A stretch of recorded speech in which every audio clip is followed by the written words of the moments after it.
नमस्कार साथियों, बहुत बहुत स्वागत है आपका हमारे YouTube चैनल पर। साथियों, हमारे YouTube चैनल पर विभिन्न प्रकार की शैक्षणिक और सहायक शैक्षणिक जो वीडियोस हैं वो उपलब्ध होते हैं।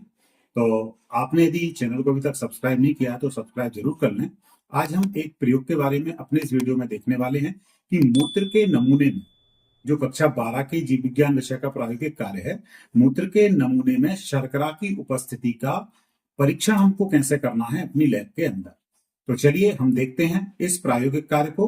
मेरी साथी शिक्षिका आदरणीय श्री अर्चना मैडम आपको समझाएंगी कि किस प्रकार से ये कार्य प्रयोगशाला में किया जाना है। तो चलिए हम देखते हैं इस प्रैक्टिकल को कैसे करते हैं। नमस्कार साथियों, मैं अर्चना टांडिया, शासकीय संदीपनी उच्चतर माध्यमिक विद्यालय बरगवा से।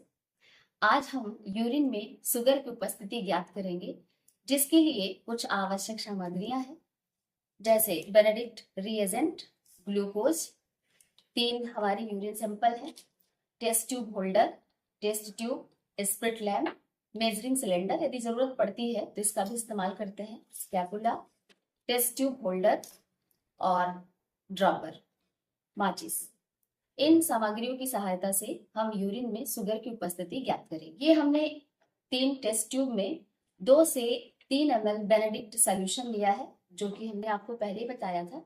तीनों टेस्ट ट्यूब में हमने बेनेडिक्ट सोल्यूशन लिया 2 से 3 ml, और ये 3 हमारे सैंपल है। पहला वाला नॉर्मल सैंपल है, दूसरा ग्लूकोज वाला यूरिन सैंपल है, तीसरा फ्रेश यूरिन सैंपल है। इन तीनों को हम इस टेस्ट ट्यूब में डाल करके टेस्ट करेंगे कि यूरिन में शुगर उपस्थित है या नहीं। देखते हैं। पहले वाले टेस्ट ट्यूब में बेनेडिक्ट सॉल्यूशन में हम नॉर्मल सैंपल को 2 ml डालते हैं और इसके बाद इसे अच्छी तरह से मिलाते हैं। इसी तरह से दूसरे टेस्ट ट्यूब में हम ग्लूकोज वाला यूरिन सैंपल डालते हैं और इसे अच्छी तरह से मिक्स करते हैं। इसी तरह तीसरे टेस्ट ट्यूब में हम फ्रेश यूरिन सैंपल को लेते हैं और इसे अच्छी तरह मिलाते हैं। इन तीनों टेस्ट ट्यूब को अब हम स्पिरिट लैम्प में 2 मिनट के लिए गर्म करते हैं। अब हम एक एक करके टेस्ट ट्यूब होल्डर से टेस्ट ट्यूब को स्पिरिट लैम्प में 2 मिनट के लिए गर्म करेंगे, और गर्म करते समय हमें ध्यान रखना है समय का। 2 मिनट तक इसे गर्म करना है और बीच बीच में इसे अच्छी तरह से मिलाना है। तो 2 मिनट स्पिरिट लैम्प में गर्म करने के बाद रूम टेम्परेचर पर हम ठंडा करके देखते हैं। हमें विभिन्न रंगों के अवक्षेप दिखाई देते हैं, जो आप स्पष्ट रूप से देख सकते हैं। इसमें ये जो 3 सैंपल हमने इधर से लिया था, सैंपल 1, सैंपल 2, सैंपल 3, ठीक उसी क्रम में है ये सैंपल 1, सैंपल 2, सैंपल 3। आप देख सकते हैं सैंपल फर्स्ट में किसी तरह का कोई रंग परिवर्तन नहीं हुआ, ना तो किसी तरह का अवक्षेप मिला, क्योंकि ये नॉर्मल सैंपल था जिसे हमने लैब में बनाया था नॉर्मल वाटर से। और ये जो दूसरा सैंपल था जिसे हमने ग्लूकोज डालकर बनाया था, और ये तीसरा सैंपल था जो फ्रेश यूरिन हमने लिया था। तो यहाँ पे आप देख सकते हैं कि ये सेकेंड वाले में ईंट जैसे लाल रंग का अवक्षेप मिला है, मतलब इसमें ग्लूकोज की उपस्थिति है, यानी शुगर उपस्थित है। तीसरे वाले में जो सैंपल ये हमने लिया था, इसमें हमने देखा ग्रीन रंग का अवक्षेप दिखाई देता है स्पष्ट रूप से। तो इसका मतलब ये हुआ कि यदि यूरिन में 1% शुगर की उपस्थिति है तो ग्रीन रंग का अवक्षेप दिखाई देगा। यदि 2% शुगर की उपस्थिति है तो हल्के पीले रंग का अवक्षेप दिखाई देगा, जो कि हमारे किसी भी सैंपल में प्राप्त नहीं हुआ। जो सैंपल दूसरा था, यदि हमारे सैंपल में ईंट जैसे लाल रंग का अवक्षेप दिखाई दे, इसका अर्थ यह हुआ कि इसमें 2% से ज्यादा ग्लूकोज की उपस्थिति है, यानी यूरिन में ग्लूकोज या शुगर उपस्थित है। अब इन रंगों के अवक्षेप के पीछे कारण क्या है उसको हम समझते हैं। जो बेनेडिक्ट सॉल्यूशन हमने लिया था उसमें कॉपर सल्फेट होता है, जो रिड्यूसिंग शुगर के साथ अभिक्रिया करके रिड्यूस होकर क्यूप्रस ऑक्साइड बनाता है, जिसके कारण विभिन्न रंगों के अवक्षेप प्राप्त होते हैं। तो आपने अभी तक यूरिन सैंपल में शुगर की उपस्थिति ज्ञात किया। अब हम दूसरा टेस्ट करते हैं, जिसे हम सोडियम हाइपोग्रोमाइड टेस्ट कहते हैं। इस टेस्ट में हम यूरिन में यूरिया की उपस्थिति ज्ञात करते हैं। इसके लिए हमारे पास जो आवश्यक सामग्री होनी चाहिए, सोडियम हाइड्रोक्साइड होना चाहिए, साथ में सोडियम हाइपोब्रोमाइड होना चाहिए। इन दोनों का हम घोल तैयार कर लेते हैं, जो आप सामने देख रहे हैं। ये हमारे पास फ्रेश यूरिन का सैंपल है। ये टेस्ट ट्यूब स्टैंड है और टेस्ट ट्यूब हमने लिया है, जिसमें हमने लगभग 2 ml यूरिन सैंपल लिया है। साथ में ड्रॉपर है, स्कैपुला है और टेस्ट ट्यूब होल्डर है। 2 ml यूरिन सैंपल जो हमने लिया था, उसमें जो हमने घोल तैयार किया है उसे धीरे धीरे टेस्ट ट्यूब के दीवार के सहारे डालते हैं। जैसे ही हमने डाला, तेज बुदबुदाहट के साथ गैस ऊपर निकलती है और ये गैस नाइट्रोजन गैस है। इसके पीछे का कारण हम समझते हैं। जैसे ही हमने यूरिन सैंपल को सोडियम हाइपोब्रोमाइड घोल से उपचारित किया, तो इसमें उपस्थित carbon dioxide gas sodium hydroxide के द्वारा अवशोषित कर ली जाती है और जो नाइट्रोजन गैस है वो तेज बुदबुदाहट के साथ ऊपर आती हुई दिखाई देती है। सोडियम हाइपोब्रोमाइड टेस्ट से यह निष्कर्ष निकलता है कि यूरिन सैंपल में यूरिया उपस्थित है। अब हमें पता लगाना है यूरिन में बाइल साल्ट उपस्थित है या नहीं। तो इसके लिए हमारे पास जो आवश्यक सामग्री होनी चाहिए, फ्रेश यूरिन का sample, scapula, test tube stand, test tube, और इसमें हम शुगर या चीनी का इस्तेमाल कर सकते हैं। लैब में यदि हमें प्रयोग करना है तो हम ग्लूकोज का भी इस्तेमाल कर सकते हैं। साथ ही कंसंट्रेट सल्फ्यूरिक एसिड का इस्तेमाल करते हैं 2 ml।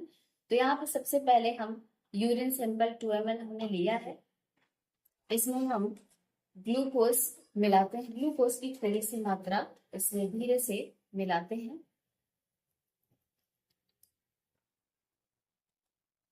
थोड़ी सी मात्रा मिलाने के बाद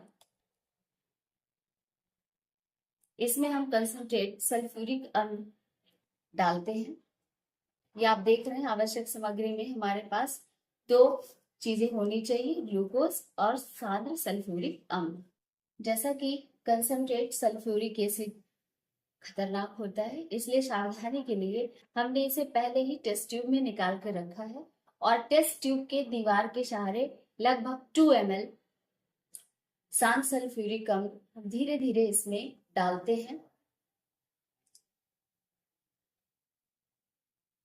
और डालने के बाद हम वेट करते हैं। अगर इसका लाल रंग उत्पन्न हो जाता है या इसमें लाल रंग आ जाता है, इसका मतलब इसमें बाइल सॉल्ट की उपस्थिति है।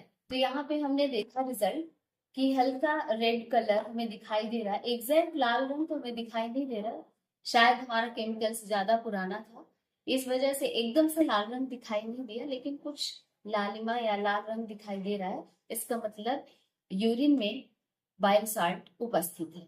अब हम अगली कड़ी में यूरिन में एल्ब्यूमिन या प्रोटीन की उपस्थिति ज्ञात करेंगे।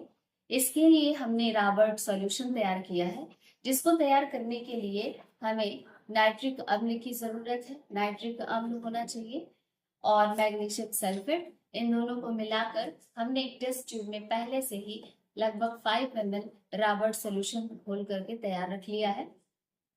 अब इस टेस्ट ट्यूब में पिपेट की सहायता से या ड्रॉपर की सहायता से हम एक एक बूंद करके यूरिन सैंपल डालेंगे। से हम रिजल्ट देखेंगे कि ये जो हमने सॉल्यूशन रॉबर्ट सॉल्यूशन लिया था और इसमें एक एक बूंद करके हमने यूरिन डाला था टेस्ट ट्यूब के दीवार के सहारे। तो ध्यान से देखेंगे, जहां रॉबर्ट सॉल्यूशन है और यूरिन सैंपल जो हमने डाला एक एक बूंद करके, दोनों के बीच में एक व्हाइट रिंग बन जाता है, जो इसमें क्लियर कट तो नहीं है लेकिन बिल्कुल दोनों को अलग अलग दिखा रहा है। ऊपर यूरिन सैंपल, नीचे रॉबर्ट सॉल्यूशन। ये जो परिणाम है, ये जो निष्कर्ष है कि रॉबर्ट सॉल्यूशन और यूरिन सैंपल के बीच में, दोनों के जोड़ में एक रिंग बनता है, व्हाइट कलर का रिंग बनता है, जो ये बताता है कि यूरिन में प्रोटीन की उपस्थिति मौजूद है। इस तरह से हमने यूरिन में 4 चीजों की उपस्थिति का पता लगाया। सबसे पहले जो हमने देखा, यूरिन में यूरिया उपस्थित है या नहीं, इसको हमने देखा। इसका रिजल्ट हमने क्या देखा कि तेज बुदबुदाहट के साथ नाइट्रोजन गैस निकलती है, जिसे हम सोडियम हाइपोब्रोमाइड टेस्ट बोलते हैं। इसमें होता क्या है कि जो सोडियम हाइड्रोक्साइड है वो इससे निकलने वाली कार्बन डाइऑक्साइड गैस को अवशोषित कर लेती है और नाइट्रोजन गैस निकलती है जो तेज गुदगुदाहट की आवाज करती है। दूसरा जो हमने टेस्ट किया था, यूरिन में ग्लूकोज उपस्थित है, शुगर उपस्थित है या नहीं। इसमें हमने देखा था कि यदि यूरिन में 2% से ज्यादा शुगर उपस्थित है तो ब्रिक्स रेड कलर का हमें अवक्षेप मिलेगा। और इसके पीछे का कारण भी हमने बताया था कि इसमें जो बेनेडिक्ट सॉल्यूशन होता है, इसमें जो कॉपर सल्फेट होता है, वो कॉपर सल्फेट रेड्यूसिंग शुगर के साथ अभिक्रिया करके क्यूप्रस ऑक्साइड बनाता है, जिससे विभिन्न रंग के अवक्षेप प्राप्त होते हैं। इसके बाद तीसरा जो टेस्ट हमने किया था, क्लियर कट परिणाम आपको दिख रहा है। रॉबर्ट्स घोल हमने बनाया था, यूरिन में एल्ब्यूमिन या प्रोटीन उपस्थित है या नहीं, इसका हमने टेस्ट किया था। इसमें हमने रॉबर्ट सॉल्यूशन बनाया था और रॉबर्ट सॉल्यूशन बनाने के बाद इसमें हम एक एक बूंद करके यूरिन डालते हैं। स्पष्ट रूप से रॉबर्ट सॉल्यूशन और यूरिन के बीच में एक सफेद रंग का छल्ला या रिंग बन जाता है, जो ये साबित करता है कि यूरिन में एल्ब्यूमिन या प्रोटीन उपस्थित है या नहीं है। इसके बाद जो लास्ट हमने टेस्ट किया था, इसमें हमने टेस्ट किया था यूरिन में पित्त लवण की उपस्थिति है या नहीं। इसमें हल्का रेड कलर हमें दिखाई देता है, जिससे ये पता चलता है कि यूरिन में बाइल सॉल्ट या पित्त लवण उपस्थित है।